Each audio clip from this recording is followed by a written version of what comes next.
In this video, I'm going to talk about how to prepare for the data science interviews.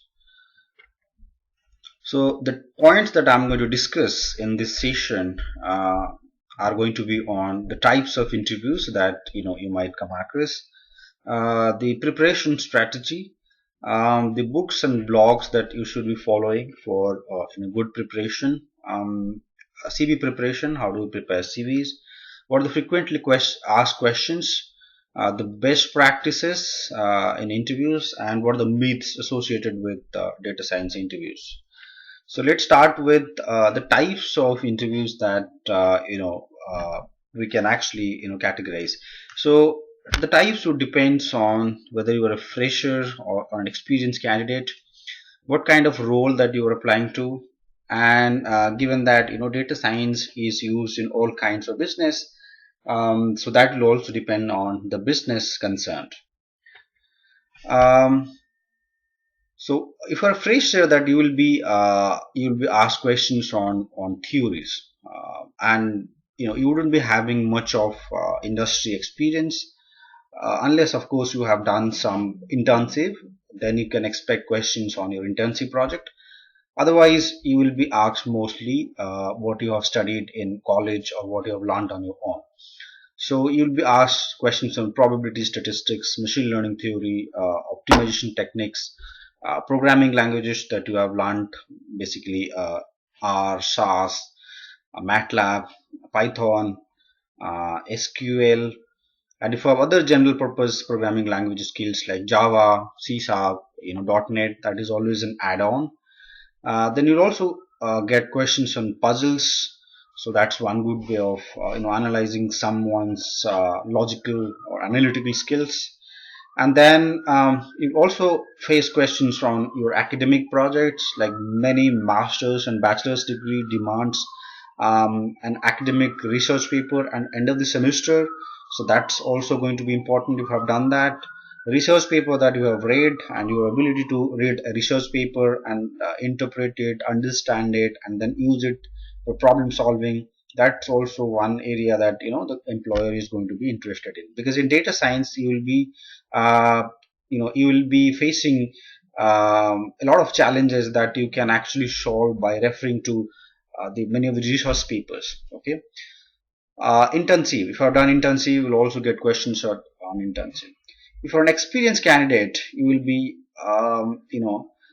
the questions that you will be asked will be similar to what you have you would be asked if you're a fresher. Apart from that, there will be questions from your industry projects, because you're already an experienced candidate. So people will ask you real world projects that you have done.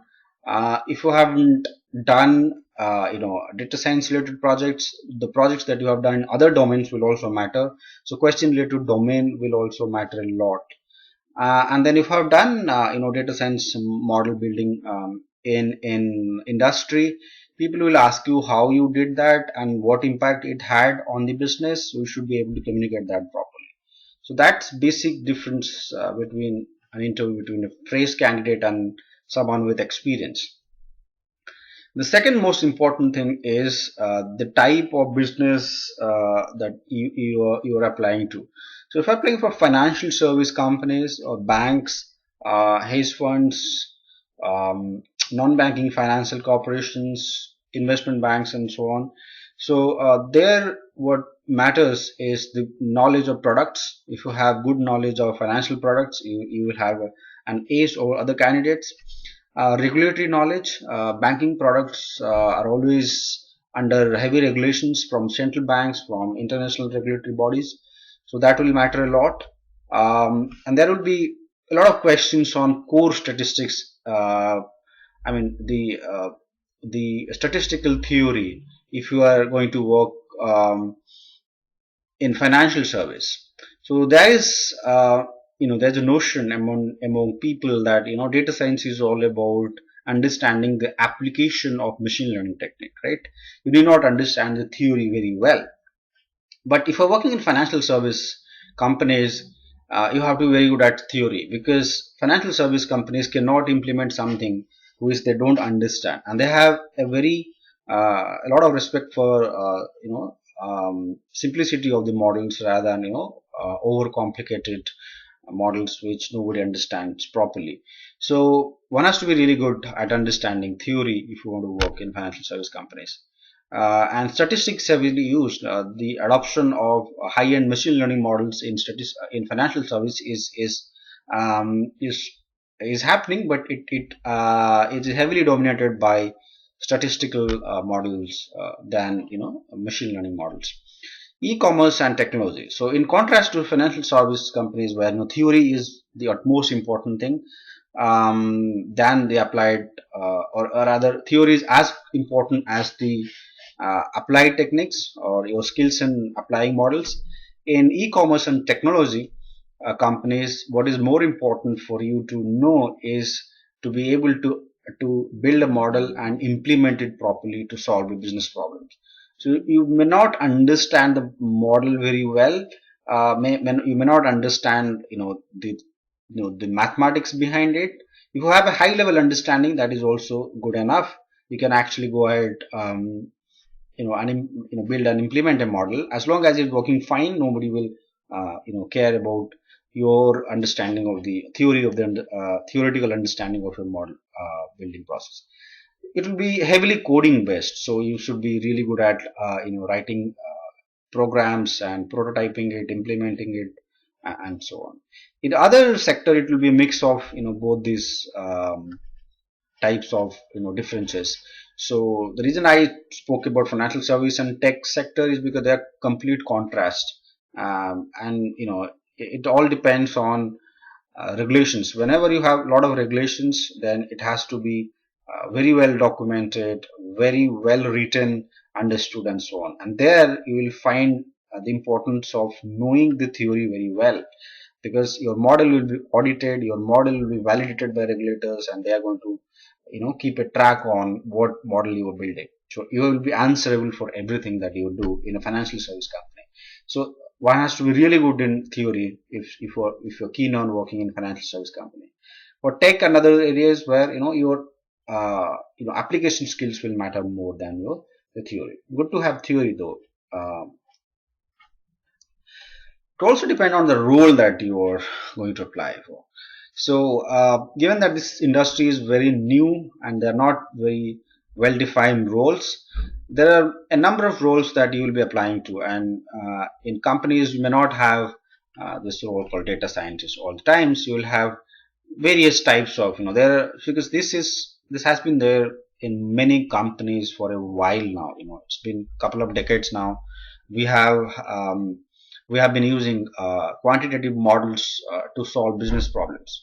So there have been many roles, and it may not be data science all the times, but it will be somewhat related. So for an analytics manager, you'll be managing a lot of analysts, analytics professional, data scientists.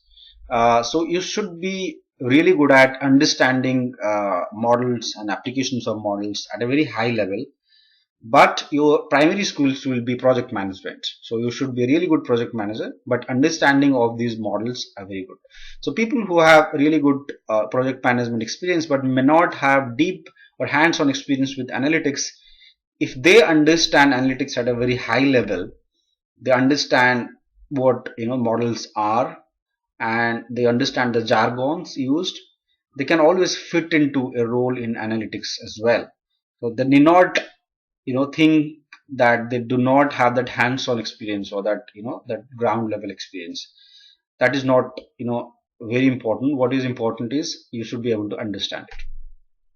If you are applying for a data scientist role, you should be really good at building predictive models, prototyping it and implementing it. It should be really good at writing really good code, and it's more like a hacker position where you actually you're good at finding a problem and solving it using some sort of an algorithm, and you should be write the code for it uh, to implement it in production. So it's an end-to-end tech job. It's heavily technical. It's a more like a tech job, and one should be comfortable with machine learning, statistics, programming, and so on. If it is a statistician role, which because statistics is a well-formed, academic area, it's been there for many decades now.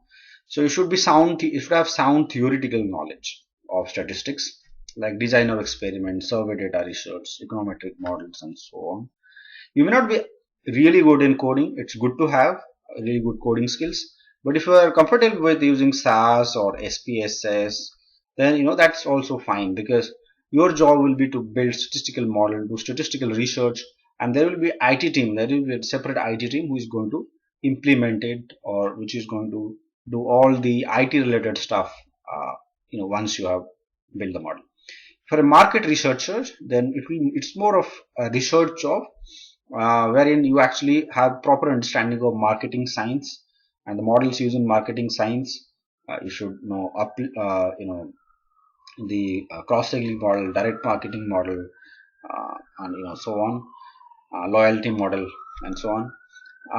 And you should have good understanding and applications knowledge of R, SAS, and SPSS, and so on.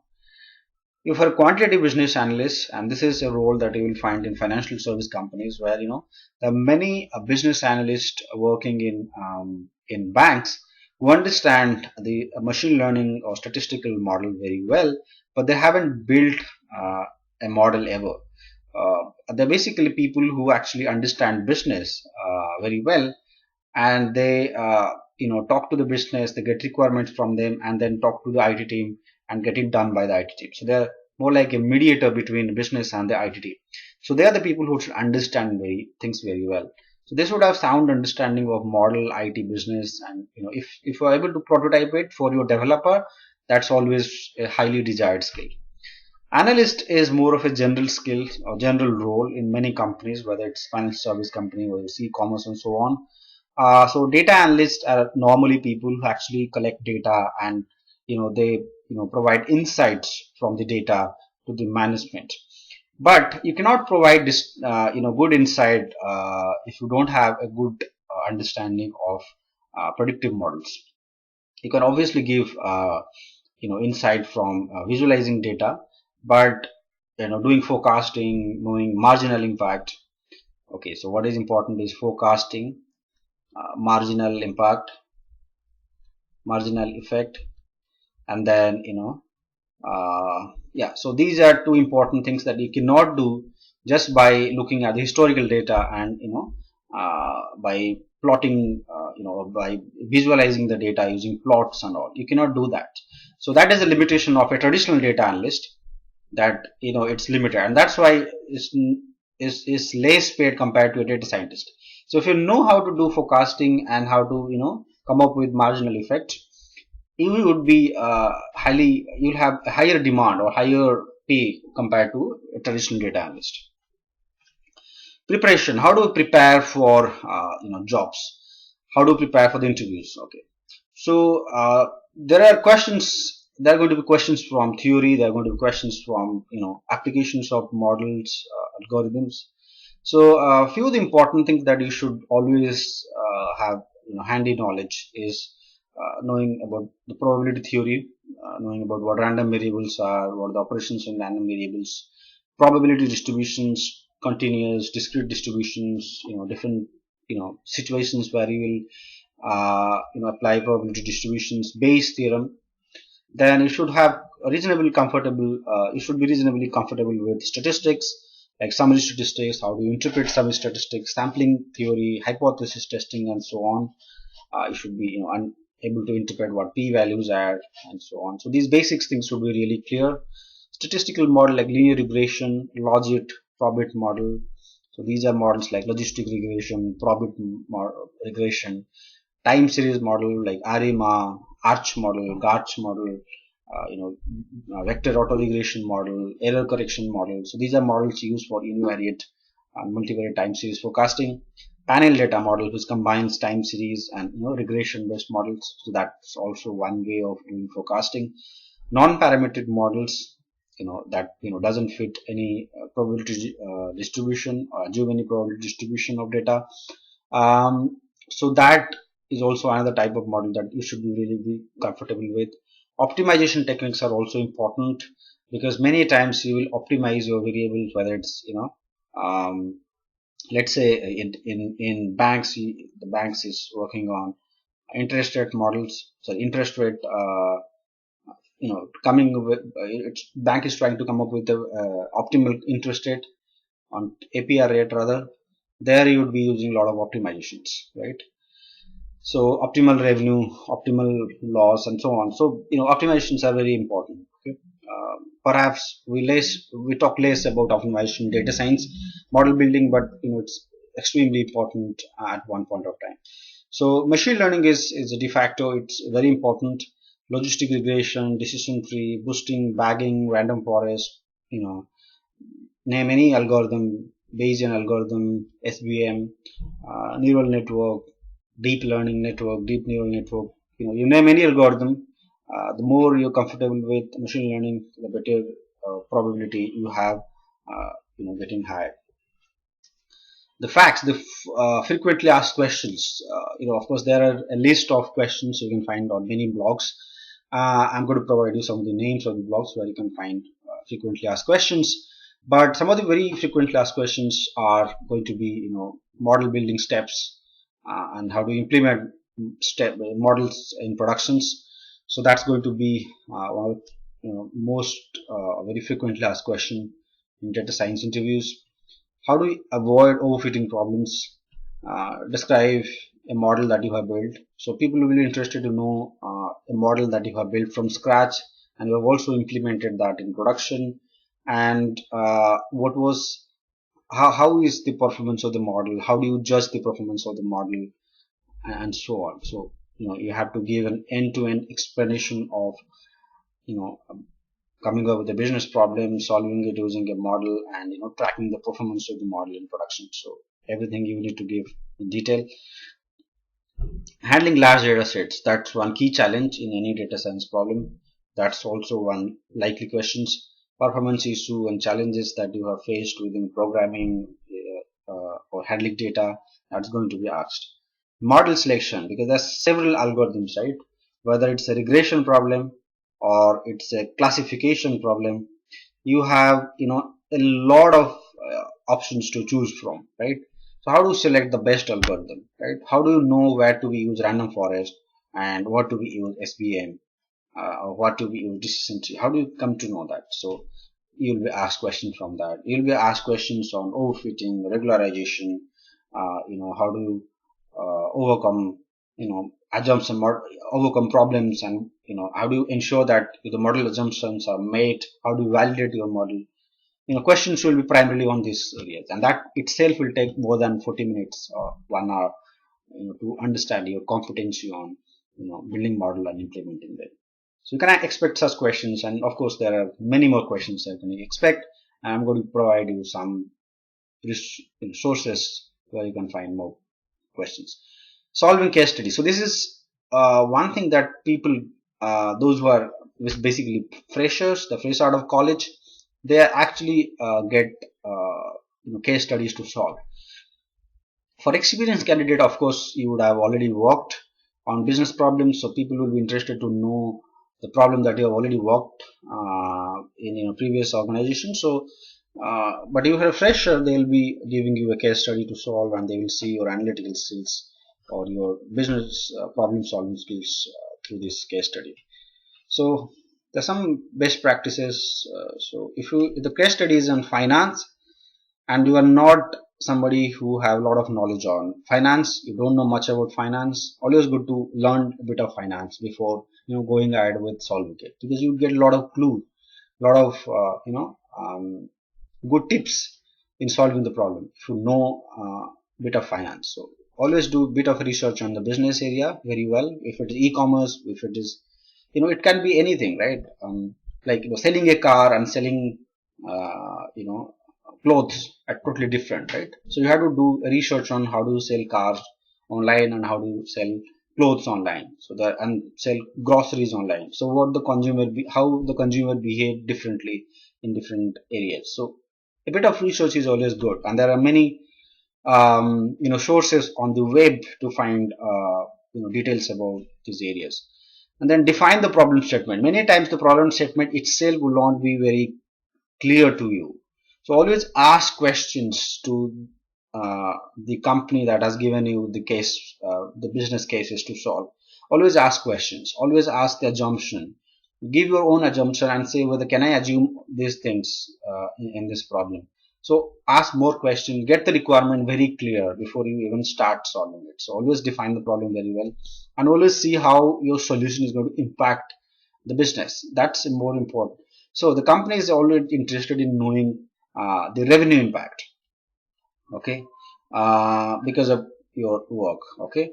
They are least interested in the kind of theoretical knowledge that you have. The more interested how your theoretical knowledge can be converted into increasing revenue for the company. So always think through that. And freshers make this mistake a lot of time. They get in too much into the theory without giving any emphasis to the business aspect. So that's important to have. There will be generic scenario, there will be specific scenarios, right? So always have a distinction between the generic cases and specific cases. Always say the assumption and behind your solution, and always tell that if this situation arises, I'm going to use this model. If that situation arises, I'm going to use that model. So that distinction has to be made properly. Your model has to be scalable. It should be usable to a large data set. The problem that you will be given will be, of course, be on a smaller data set, but it should be scalable. The company should scale it for a large data set. It should be robust. It should last longer, and should be good enough to withstand any temporary consumers temporary changes, or any sentimental changes and so on, because your model should be good enough for all scenarios. This temporary shock should not drastically affect your model. Okay. Implementation issue. Many times you may have a very good model, but it is practically impossible to implement in the production given the constraint the company has. So you should take into consideration these things in mind before coming up with a solution. Return on investment. If you're building a model, a company is coming up with a team, technology, data, there's a lot of investment going on, right? So you should be able to quantify the return on investment. There are always model matrices. We look at what is the prediction accuracy, what is the root mean square error.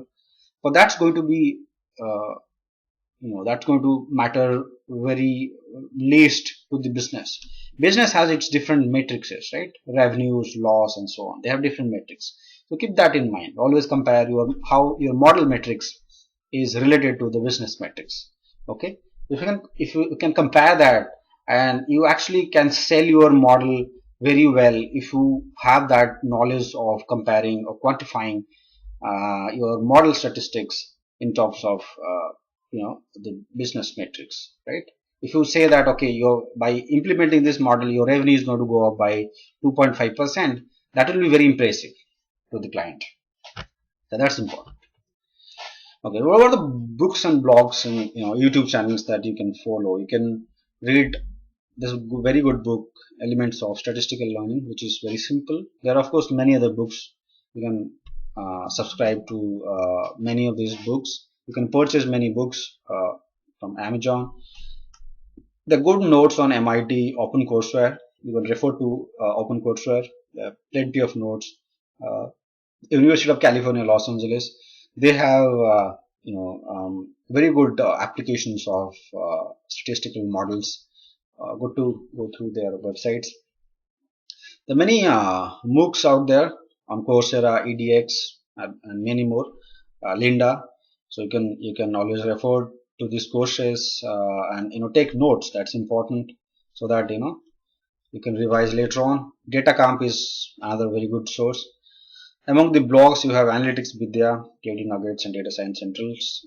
There are many other blogs also, but these are, I think, the three most famous blogs on data science. There are many YouTube videos. We have our own channel, and there are other channels also that are doing really good, building really good content. You can always follow them and get tips from them. CVs, how to prepare CV? This is the most important thing, and this is where many fresh candidates do make a lot of mistakes. And people who move from IT and business areas to data science, they make a lot of mistakes while preparing CVs. And I have this experience of seeing this, so I thought I would share my experience of how you should prepare CV. So always have keywords, and this is important in any role, any role that you are applying for.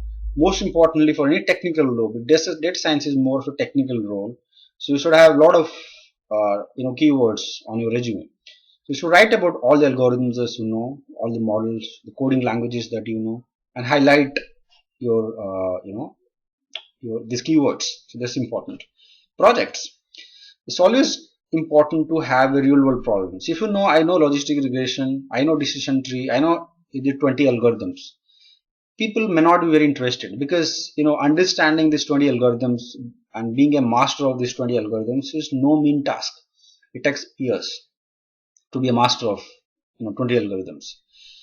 But if you have really good project experience, you have built two projects using at least three of these or two to three algorithms, they will be more interested in knowing how you build these two products. So project experience is highly valued in the interviews. So always write more about your project experience than writing more about your theoretical knowledge. So real world projects experience should be at the top of your resume, because your interview will start like this. So the interview will ask you, okay, so tell me what the project you built, and 90% of the times you will be asked about a project, and you will be explaining the project. Take a lot of time, 10-15 minutes to explain every steps of the projects that you build, and what the challenges that you faced and how you overcome the challenges. So talk about it in detail. That is going to matter a lot. If you have publications, patents, and open source contributions, always good to highlight. And it matters a lot in data science because this is more of a research job.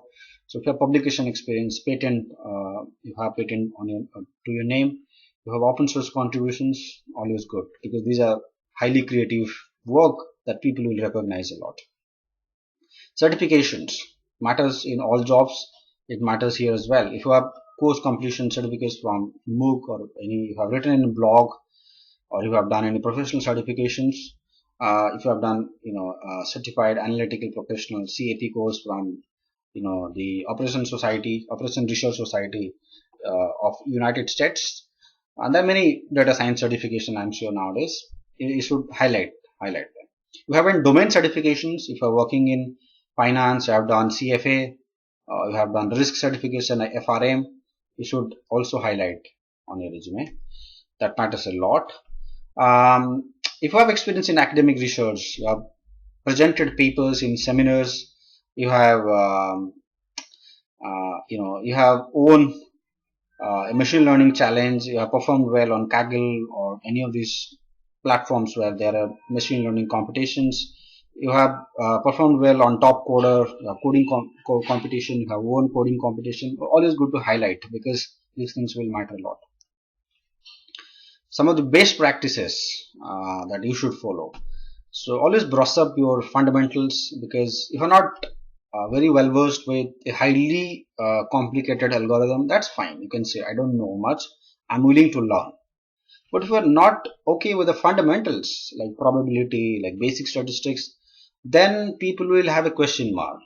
You may be really good at the complicated stuff, but if your fundamentals are not good, people will have a question mark on your ability. Right? In that case, you are more like somebody who, that's the difference between an mechanic and an engineer, right? An engineer understands the theory behind the mechanical aspect of work, where a mechanic doesn't understand the theory, right? So one should be really good with the fundamentals. So be good with whatever you know. Okay, so whatever you know, you should be really good at. So what matters is depth than the breadth. Whatever little you know, you should know it well. Be thorough with whatever you write on the resume. Most of the questions are going to be from your resume. So always prepare or invest more time on what you have written on your resume, because when people will ask you from what you have written on the resume. So every keyword that you have written on your resume, you should be really comfortable with that, right? If the questions is out of your resume, then you can do list about it, right? If you are not able to you're not able to answer the questions which is totally out of your resume, then that's fine. That will not be a very negative thing. But you have written something on resume and not being able to answer this is not a good thing. Make notes whenever you have preparing. Always make notes. You are doing any course, have notes so that you can revise quickly before the interview. And you can also keep notes with you when you are having telephonic interview, so that you can always refer to the formula and the theory very quickly. Study the frequently asked questions. There are many blogs that I have and sources I've given in the last slide, and there are other sources also on the web. You can always go through these questions. And here in our channel, if you go down in the description, we have a section where you have talked about over hundreds of questions on data science. So please check that. Check these videos. There are 10 or 15 videos on one of our playlists. So check that playlist. We have discussed about many frequently asked questions on data science. Talk more about your project experience that I've already talked the previous point. So your willingness to learn new things like coding, research papers, and tools. This is a new area and it's evolving. So it's changing now and then. So more than what you already know, people will also be interested in knowing that whether you can learn things very quickly. So always show your interest in learning these things. Mentorship is very important while preparing for interviews. Many times you should know what is to be studied and what is not to be studied. These are two important things, right? And you have very short time, right? And if you are already working very less time, right? If you're already a working professional, you have very less time to prepare for the interview. So get in touch with people who are already working in this field. So they will give you some sort of good guidance how to as to how you can prepare well in short time. Connect to LinkedIn. That's a very good source. There are other sources as well, like the Facebook groups where people discuss different data science problems. So always good to connect through groups. Twitter is one good thing. Follow people who are already working in this field. They will guide you. If you can get one mock interview done by an industry professional, that is always good. If you haven't faced data science interview ever, always good to go with some mock interviews, and that will help you a lot. Many times you will be asked to write code live, so good to have some live programming test. So you can ask your friend who will just ask you question and you would be writing code, because when you do live things, right, you'll be nervous and you may not give your best performance. Always good to have some practice before going for the actual interview. There are some myths associated with data science interviews and career in data science. I like to briefly discuss. So some people say data science is only for engineers and math science graduates. That's not true. In fact, in India, people say data science is only for computer science engineer, or CS graduates, or someone with MSc in statistics. That's not true, because whether you study physics or mathematics or any branch of science, you always use data analysis, right? You always use data analysis. So if you're doing experiments, you come up with data, you analyze data, right? So data analysis is part and parcel of all academic areas, not just science or engineering, even in social science, right? If you're a student of geography, economics, sociology, you still deal with data, right? And economics and geography in particular, they're heavily data analysis that's there, right? So you can build a career in data science if you are from a social science background also. It's not an issue. Some say that PhD is a must. That is wrong. You need not be a PhD. In fact, I would rather say that a PhD research is somewhat irrelevant in data science, because PhD is more theoretical research where it takes years to write a research paper, whereas in real world you will be given 2 to 3 months to build a model from scratch and implement it. So the approach will be very different. So you need not have a PhD. Good to have a PhD, but it's not mandatory to have. Some people say it's an overhyped career option which is going to vanish in a few years. It's not going to happen because data is growing. You cannot take a decision. No business can take a decision manually. So manual decision is getting automated. Thirdly, a lot of the tasks have been automated, right? Whether it's self-driving car or even a lot of the IT stuff, right? The support, IT support, and so on. These things are being automated nowadays. So how do you automate? Using machine learning, right? So this career is definitely not overhyped, and whatever little overhype was there has now become normal. So now it's more like any other professions, but highly demanding. There's more demand and less number of skilled candidates in this field. So that's going to be there for a while, I'm sure. It's not for MBA. Some say that it's not for MBA and business folks. That's not true. Many MBAs have successfully moved into data science, analytics jobs. In fact, they're doing really well. And people who are already in business and frontline business, and they understand analytics, they know how to use analytics to enhance their sales, marketing, and advertising. Whatever work they're doing, then they're considered to be smarter. There is a lecture by Susan Athe, a Stanford professor, who is a professor in Stanford Graduate Business School, where she's asking the MBAs to study analytics, statistics, econometrics, because she feels that these skills are going to be highly desired in MBA candidates in future. And that's what already happening. Some people say mid-career switch is impossible. That's not true, because this is a new field and there is huge demand and less talent pool. So you can always fill in from other areas, and it did not be a pro from day one. But if you have experience in different other fields, if you're an IT expert, you are a really good developer, you are already a business guy, a project manager, or a product manager, your skills will be invaluable in data science projects. So it's 100% not true. Okay, to conclude, I have a few things to say. So data science is very broad, actually. It is very difficult area in some sense, because it involves a lot of academic areas: statistics, applied mathematics, computer science, data science, computer science, econometrics, operation research, psychometry, artificial intelligence, data mining, you name, industrial engineering, and so on, and quantitative finance sometimes, right? So there are like so many fields which are contributing to data science, right? So it's very difficult to master all these areas, right? Even mastering one area of statistics takes lifetime, right? So you need not be so what happens is that many people when they look at this area and see the breadth of this area, they actually get nervous. So there's no reason to be feel very nervous. You wouldn't be a master of all these areas, right?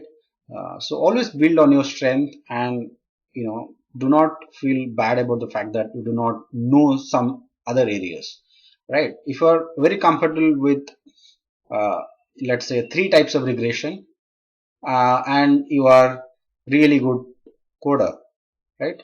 There's no reason why you should feel bad about the fact that you do not know some other type of regression, like what is quantile regression or what is integer programming and so on. No, you need not, right? Because you can always do a lot of work just by having these 2 skills, right? And you have plenty of time to build on your skills. So not an area, not a problem.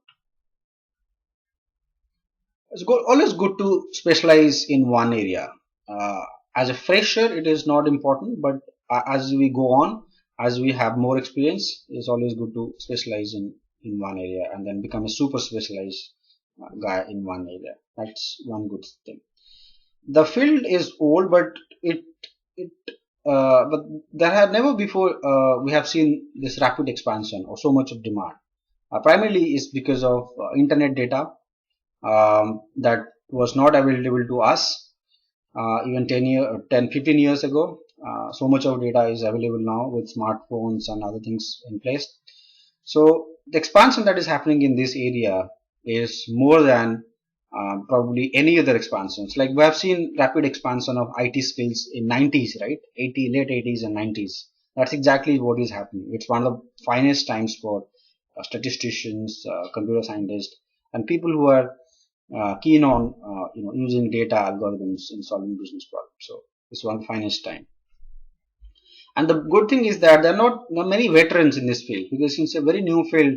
Uh, there is no veterans. You should not feel intimidated to people who have, let's say, 20, 25 years experience. There are not many people out there in the industry with such in-depth experience. So it's a good time. So the future is always going to be on data and algorithms, whether any field you take. There is no field which will not be affected by analytics in future. So predictive models are going to be used everywhere, whether it's healthcare for disease prediction, whether it's financial service, which has always been using analytics for decades now, insurance, e-commerce, take any field, this is going to be used. So it's an excellent career option. That's one thing I can summarize. Thank you so much, and if you haven't subscribed to our channel, please do subscribe. And for any guidance, you can always write to us. And also, you can please visit our website. You will get plenty of stuff. You will get frequently asked questions, and you can also go through some of our study packs. Thank you so much.